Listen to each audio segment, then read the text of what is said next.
नमस्कार। आप सबको फिर एक बार जन प्रहरी की पाठशाला के सत्र में स्वागत है। और जैसा आपको पता है कि इस सत्र में हम बच्चों से संबंधित प्रश्नों का हल करने का प्रयास करते हैं, उनकी समस्याओं को सुनने, समझने और सुलझाने का प्रयास करते हैं। इसी कड़ी में आज फिर हमारे साथ कुछ विद्यार्थी हैं, नीतीश, सलोनी और आस्था। इनके मन में पढ़ाई को लेकर, खुद के निजी जीवन को लेकर, अध्यापक को लेकर, अभिभावक को लेकर कई तरह के प्रश्न रहते हैं, संशय रहता है। उन्हीं प्रश्नों को हम सुनते, समझते और सुलझाने का प्रयास करते हैं। आज ये आस्था है और इनका एक प्रश्न है। आप प्रश्न पढ़िए। क्या आपका प्रश्न है? जिन बच्चों का मन पढ़ाई में नहीं लगता है उन पे आपका क्या विचार है? आप हाँ, बड़ा इंटरेस्टिंग प्रश्न लेकर ही आई है। बहुत छोटी है, इन तमाम जो 3 बच्चे हैं इनमें सबसे छोटी है, लेकिन प्रश्न इनका बड़ा गंभीर प्रश्न है। प्रश्न है कि जिन बच्चों का मन पढ़ाई में नहीं लगता है आप उसे किस दृष्टिकोण से देखते हैं? तो पहले तो समझना ये है कि बच्चा का अवस्था क्या है, यानी बच्चा की उम्र क्या है। तो प्रारंभिक एज में यदि हम आस्था को ले लें और इसके मन में यह विचार है तो प्रारंभिक एज में कम से कम भाषा और हमारे यहाँ भारत में कम से कम मैट्रिकुलेशन और इंटरमीडिएट, ग्रेजुएशन की सामान्य शिक्षा लेनी चाहिए। लेकिन प्रश्न यह है कि हमारी रुचि नहीं है। तो यह भी एक गंभीर बात है और बड़ा सोचने और समझने वाली बात है कि यदि रुचि नहीं है तो बच्चा को पढ़ने में मन नहीं लगेगा। तो एक अभिभावक के रूप में यदि हमसे यह कोई पूछे और कोई बच्चा हमसे कहे तो हम बच्चा को पहले स्वतंत्रता दे देंगे, यानी उसकी रुचि के अकॉर्डिंग्स में ही उसे अपना काम करने की आजादी दे देंगे। ये मैं बहुत बड़ी बात कर रहा हूं। जो बिहार में जो ट्रेडिशनल जो सोच के लोग, जो हमारे अभिभावक होते हैं, वो बच्चों पर सिर्फ पढ़ाई का बर्डन डालते हैं। उनको लगता है कि पढ़े पढ़े पढ़े, लेकिन बच्चों की रुचि नहीं है। तो वैसी स्थिति में बच्चे अभिभावक के अपेक्षाओं पर खड़ा नहीं उतर पाता है, क्योंकि वह रुचि से पढ़ाई नहीं कर पाते हैं। लेकिन जैसा कि मैं कहा कि पढ़ाई और शिक्षा यह अति आवश्यक है मानवीय जीवन में, क्योंकि मानव के जो मूल्य है उन मूल्यों से परिचय आपको सिर्फ शिक्षा ही कराता है।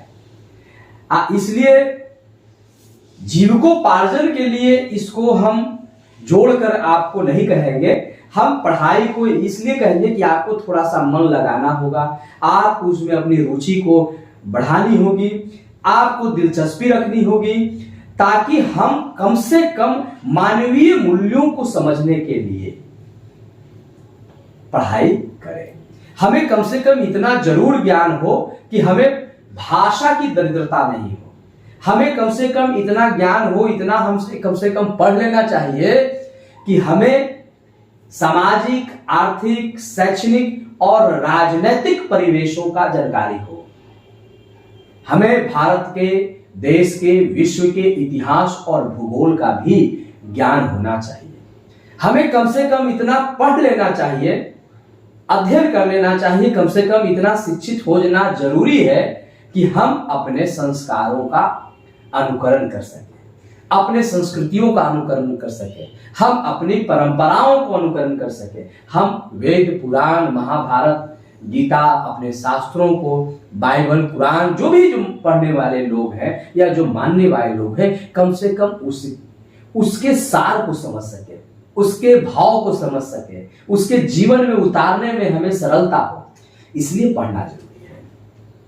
हाँ, उन अभिभावकों को जरूर हम कहेंगे कि बच्चों पर पढ़ाई का मतलब सिर्फ ये नहीं डालिए कि उन्हें कोई नौकरी करनी है, यानी उन्हें अर्निंग करनी है। अर्निंग मशीन बनाने का प्रयास न करें। उन्हें मैन मेकिंग एजुकेशन के तरफ सपोर्ट करना चाहिए, है ना। यदि बच्चों की रुचि अर्निंग की तरफ नहीं है, मैन मेकिंग की तरफ है, तो मैन मेकिंग की तरफ चले। हाँ, अगर पढ़ाई में रुचि नहीं है तो स्वाभाविक है कि बच्चों की रुचि किसी और विषय में है, किसी अन्य विषय में है। जैसे कोई बच्चा खेलना पसंद करता है, किसी बच्चा को अध्यात्म में ज्यादा लगाव है, किसी बच्चा को राजनीति की सूझबूझ प्रारंभिक दौर से ही है, कोई बच्चा व्यवसाय में या तकनीकी टेक्नोलॉजी में उसकी रुचि है। तो वैसी स्थिति में बच्चा की जहां भी रुचि है उसी दिशा में अभिभावक को प्रयास करना चाहिए और बच्चे को बड़ा ही मनोवैज्ञानिक ढंग से साइकोलॉजिकली जो है वो बच्चे को उसी दिशा में ले जाना चाहिए। अभिभावक का सिर्फ एक काम है, मॉनिटरिंग करना, अपने सपनों को बच्चों पर थोपना। यह बच्चों के साथ बिल्कुल ही अच्छा व्यवहार नहीं माना जाएगा। हर अभिभावक को समझना चाहिए कि यदि उनके पास उनके सपने हैं तो वे खुद अपने सपने अब पूरा करें। बच्चों की अपनी सपना है, बच्चों का अपना सपना है, उनका अपना ड्रीम है। उन्हें अपने ड्रीम के साथ आगे बढ़ने दीजिए, उनको अपने ड्रीम के साथ आगे चलने दीजिए, उनको अपने ड्रीम के साथ जीवन को जीने दीजिए। उन्हें देखिए, कोई भी बच्चा है, जब आप किसी बीज को अंकुरित करते हैं और वह अंकुरन होकर जब प्लांट बनता है, प्लांट होकर जब उसमें पुष्प लगता है, ब्लॉसम्स आते हैं, तब फ्रूट्स आता है, तो भर पेट उसे फलने दीजिए, बढ़ने दीजिए, खिलने दीजिए, है ना। आपको उसमें इंटरफेरेंस नहीं करना है। Only parents have duty to nurture the plant. सिर्फ पेड़ जो आप लगाए हैं उसमें खाद, खल्ली, पटवन, पानी का ही ध्यान आपको रखने की जरूरत है। बाकी आप अपने बच्चों को एक आजादी दीजिए, और आजादी का मतलब कतई नहीं है कि अनुशासन के साथ छेड़छाड़। अनुशासन के साथ, शिष्टाचार के साथ, मर्यादाओं के साथ, अपने परंपराओं के साथ, अपनी संस्कृतियों के साथ बच्चों को पूरे आसमान में उड़ने की आजादी दी जाए तो हम समझते हैं कि बच्चा बेहतर कर सकता है, हमारी अपेक्षाओं से कई गुना बेहतर कर सकता है। ठीक है, तो भाषा की कब तक पढ़ना है, शिक्षा कब तक लेनी है, मेरी बात समझ में आ गई। और फिर आगे अपने रुचि के अनुसार आगे बढ़ना है। जिस क्षेत्र में जिस आपकी रुचि है उसी क्षेत्र में काम करना है। Thank you. तो समझ में बात आ गई होगी, और साथ ही साथ हम अपने दर्शकों से भी आग्रह करेंगे कि आप भी यदि कोई अपना मशवरा, सलाह इन बच्चों को या इन बच्चों जैसे तमाम बच्चों को देना चाहते हैं तो आप अपना मशवरा, सलाह कमेंट बॉक्स में दे सकते हैं और हम आपके मशवरा पर चर्चा करेंगे।